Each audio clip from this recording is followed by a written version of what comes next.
Desain punggung yang bengkak seperti ini biasanya menjadi alasan utama kenapa konsumen Blockis lebih memilih membeli figur Transformers versi Blockis dibandingkan versi Hasbro-nya langsung. Tetapi tahukah kalian desain asli atau source material figur ini juga memiliki punggung yang serupa? Halo Bodak, selamat datang di channel Raidun 1 dan pada video kali ini saya akan mereview figur Studio Series 86 Deluxe Class Cup versi Buzzworthy Bumblebee-nya. Versi dari line yang berfokus tentang Bumblebee dan juga menjadi tempat untuk repaint figur tertentu, contohnya seperti cup ini. Karakter Cup di film Transformers G1 atau 86 The Movie ini merupakan seseorang atau serobot veteran perang robots yang bahkan sudah ada sejak Optimus masih muda. Bahkan mungkin mirip seperti kakek kalian, makanya jangan lupa untuk tetap menyayangi kakek kalian meskipun kolot tapi masih suka berbagi cerita dan pengalaman sama seperti Cap ini. Makanya jangan heran dia punya punggung seperti tas tentara, tapi punya tubuh kurus krempeng persis sebagaimana sosok prajurit yang sudah sepuh digambarkan.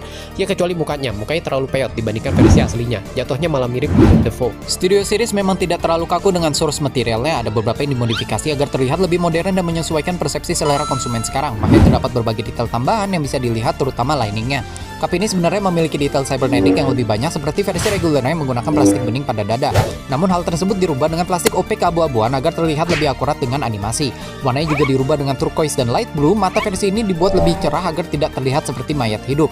Anehnya logo robot saya justru sebaliknya dengan mata yang lebih besar. Beralih ke artikulasinya sebenarnya standar sebagai deluxe class karena walaupun tidak ada wrist swivel atau saat lengannya direnggangkan, bagian keteknya jadi mudah lepas yang mana dari awal juga tidak mudah ngetap, tetapi itu semua diganti dengan keunikan lainnya. Misalnya saat di Mistransform kalian bisa heli atau detail gear di dalam sikutnya yang sayangnya tidak sempurna, tapi hey, hanya Allah yang sempurna.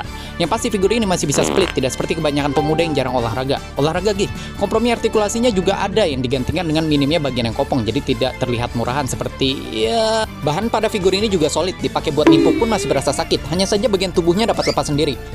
Yaitu karena bagian dari gimmick figur ini yang memungkinkan lengan dan dengkulnya yang dapat dilepas langsung untuk mereplikasi scene cup yang tercabik-cabik oleh robot cumi-cumi raksasa seperti di filmnya. Yang sayangnya backdrop figur ini tidak bergambarkan scene tersebut seperti versi regulernya. Selain dua backdropnya yaitu backdrop utama dan penyangga figur seperti review Perceptor sebelumnya, Cup juga memiliki mask blaster dengan bentuk yang lebih menyerupai versi sci-fi M231 dan dispenser energon kecil yang walaupun tidak bisa dimasukkan ke dalam gespernya tetapi masih akurat.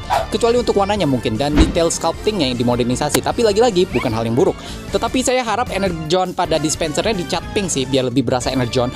Tembakannya masih dapat ditambahkan efek, tetapi karena ujungnya mengerucut dikhawatirkan akan merusak efeknya. Jadi kalian sebaiknya tidak menambahkan efek pada tembakannya kecuali ke bagian tubuhnya yang dapat dilepas sih. Transformasinya pun serupa, kepalanya masuk ke badan yang mana juga jadi bagian depan dan kakinya juga yang terlipat untuk membentuk bagian belakang. Masih akurat tetapi mustahil jika tidak menambahkan step tambahan seperti animasinya yang kekurangan frame. Secara teori transformasinya asik, tetapi secara eksekusi dengan gimmick badan yang mudah lepas sedikit sulit untuk mendeskripsikannya. Yang pasti transformasinya menjadi nilai tersendiri yang tidak ada pada Blockis. Sama seperti alt mode yang tidak dimilikinya, makanya beli Hasbro sini. Mode alt mode Cup terlihat bagus, sudah jelas dari nama, bentuk kendaraannya yang gepeng dengan ban belakang yang nyaris tidak terlihat sampai lining yang masih dapat dikenali sebagai kendaraan. Cup berubah menjadi truck pick up Cybertronian. Bagian baknya saya rasa bisa digepengin lagi sih, dan bagian tangannya masih kurang sebagai bumper belakang. Tetapi untungnya bisa jadi tempat penyimpanan kedua aksesorisnya yang aman. Sedikit terlihat aneh mungkin, tapi bagi saya tetap keren karena jadi opsi penyimpanan aksesoris. Sedikit disayangkan bannya tidak dipasangkan pin, jadi tidak dapat bergerak semulus biasanya. Yang pasti bannya tidak hanya menggunakan plastik hitam yang mainstream seperti regulernya. Secara keseluruhan figur Cup ini masih baik entah untuk dikoleksi atau pengisi waktu luang, terutama jika kalian membelinya di harga 200 ribuan dalam kondisi MISB seperti saya dulu. Namun sayangnya Cup ini sudah susah untuk ditemukan, apalagi versi ini. Ya niat saya emang mau flexing seberapa bagusnya Cup ini dibandingkan Blockis sih, bukan untuk mengedukasi kalian. Bye bye.